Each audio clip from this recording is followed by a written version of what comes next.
Well, good afternoon, everyone. Thank you all very much. Today, I'm going to share with you some of the highlights from some research that we very recently concluded amongst luxury travellers in China. It's going to touch on a lot of the points that have already been raised this afternoon, but what's unique about this research, and something quite different from the regular consumer research that you're probably used to, is that this is amongst the top end. This is the elite in China that we've conducted this research with. And it really is the voice of the luxury traveller from China that we're going to be able to share with you this afternoon. So, first of all, the question is, why China? Why are we so interested in China? Well, I can tell you today, there are 100 million reasons why we're focused on China. That's right, 100 million Chinese, mainland China, forget Hong Kong, this is just the mainland China base here. People are travelling abroad for leisure travel, 100 million. By 2020, less than 6 years from now, that number will be 200 million. Okay. To put that into some perspective for you, the Americans travelling abroad, about 60 million, and the other BRIC nation, Russia, fast-growing number of leisure travellers abroad, only at 40 million. So some very, very high numbers that are growing rapidly. It's also about the spend. China is at the top of the league table now in terms of their spend on leisure travel. So $130 billion and counting in 2013 in terms of their leisure travel abroad. So that represents only 12% of the global total of 1.2 trillion. But nonetheless, I think you'd agree, fairly significant, and as I said, growing very rapidly. Okay? US, Germany are about 7%. But certainly don't have the growth rates abroad that China's currently experiencing and will experience through to 2020. So the top line numbers are obviously quite compelling, but we wanted to go a step further and try to understand, well, what does this mean? They're the big numbers, but what does this mean in terms of luxury travel? And to do that, we turned to our our unique luxury China travel panel that we have. Now, these are people who've been screened to ensure that they are the top 5% within China in terms of their income, the declared and the undeclared income, their spending, as well as their attitudes towards travel and their perceptions of travel abroad. So we put these questions to these people. What are they thinking? What is the mainland Chinese traveller thinking in terms of where they're going to be moving to abroad? Where do they want to go? What's exciting for them? What makes sense for them in the future?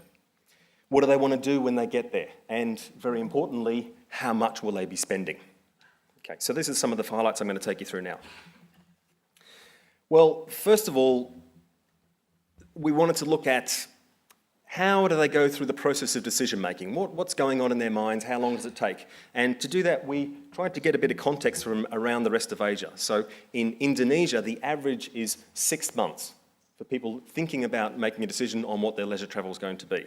Now that's lower in India, about 4.5 months. Singapore, faster again at 4, and even faster still in Hong Kong. But China, and this is a big surprise for us coming into this research, is the fastest amongst the major economies in the region in terms of their thinking about making a decision on leisure travel and actually going ahead with it. So just at 3 months.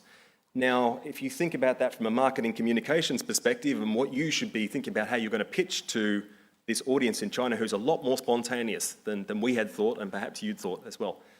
It's really worth bearing in mind. Next, we wanted to go a little bit deeper in thinking about hotels. What criteria is there? Now, naturally, same as everyone else, location, location, location. But some other key things that mark China out as being quite different from elsewhere in the world. Safety and hotel reputation, service levels. Now, service, okay, reputation, fine. But safety is something you'll hear all the time from mainland Chinese travellers. They're always talking about it. So again, thinking about that from a communication perspective, it's the perception of having a safe trip aboard, very, very important. And we are still talking about the luxury elite here still. And they're still very much concerned about safety. Also, bear in mind that they are increasingly online and they're making bookings online.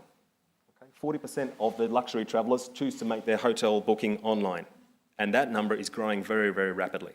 Now, it might seem low by Australian Western standards, but it's growing very fast, and it's something that we need to be aware of, and I'll come on to a little bit more later.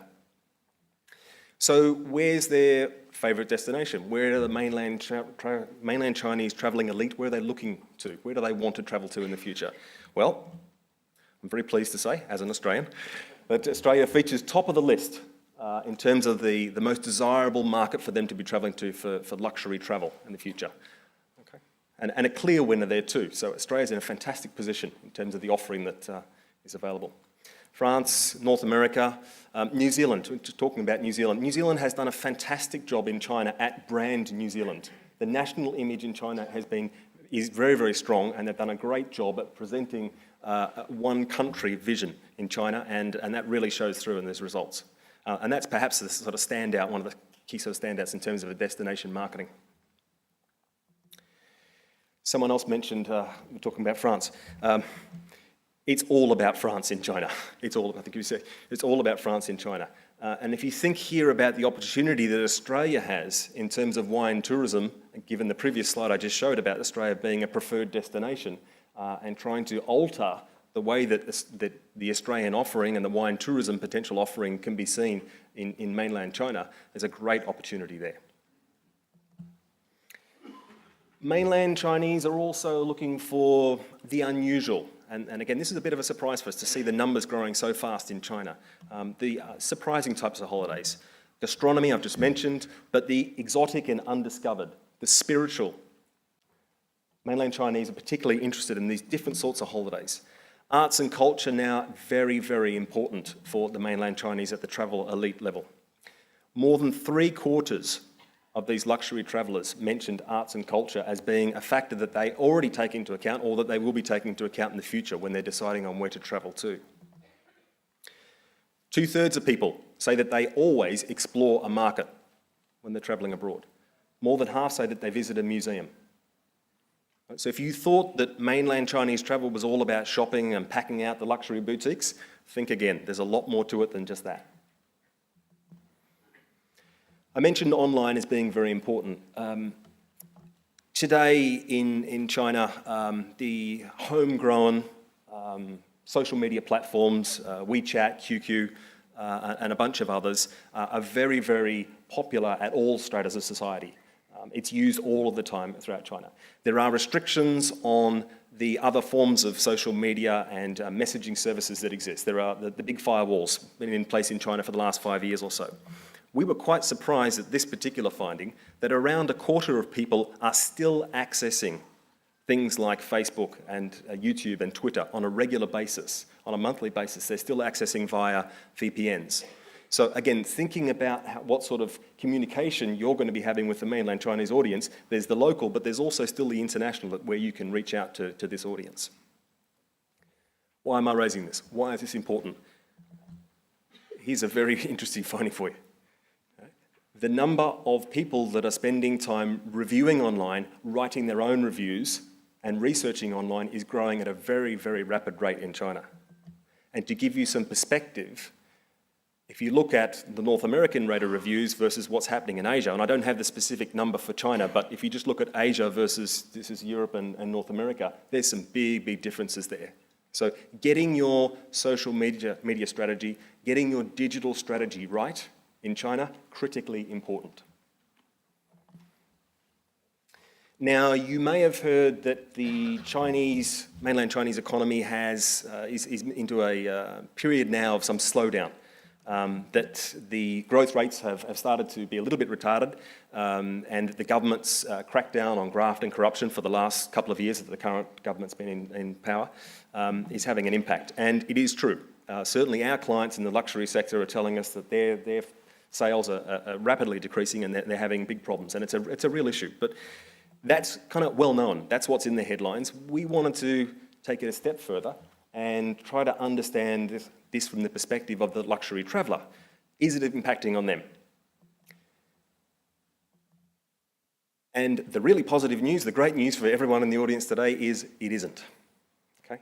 We found no discernible difference between the attitude and the propensity for people to be travelling abroad 2013 versus 14, and the great news that we've just got, hot off the press, is that people are now saying that they're more likely to be travelling in the future. So the ostentatious display of wealth that is being hampered, is being constrained and held back in China, That doesn't apply to overseas luxury travel. People are not sort of saying that they're going to hold back on that. And importantly, they'll be spending when they're travelling abroad too. Okay? Looking at the numbers of people who are intending to spend more overseas rather than less, or even at the same amount, the numbers are growing. 14 to 15, it's now 3/4 of people are saying that they'll be spending more on their overseas travel. And again, we're talking within the luxury and the high-end sector here. We wanted to have a look at the other end of the scale as well. Are people in some ways pulling back, or they're looking for more discounts, more promotions? Are they being a little bit more cost conscious and spending conscious? And the answer is no, not really. We found relatively small proportions, and they don't seem to be growing, of people who are, and again, we're talking in the luxury segment, but those proportion of people who are looking for the discounts and the promotions, that's not very large and isn't growing.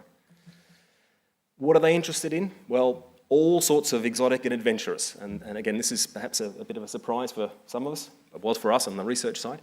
Hot air ballooning, whitewater rafting, jet boating, mountain climbing. So fantastic for the Australians and New Zealands that offer these sort of wonderful experiential type holidays for the mainland Chinese.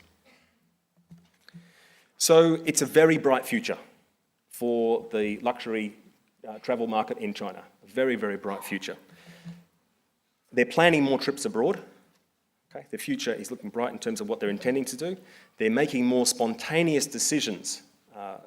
They're researching online, they're writing reviews online, they're communicating online. But they're much faster in making those decisions. They're spending more on travel. They're spending more on travel now, and they're intending to spend more as the years go on.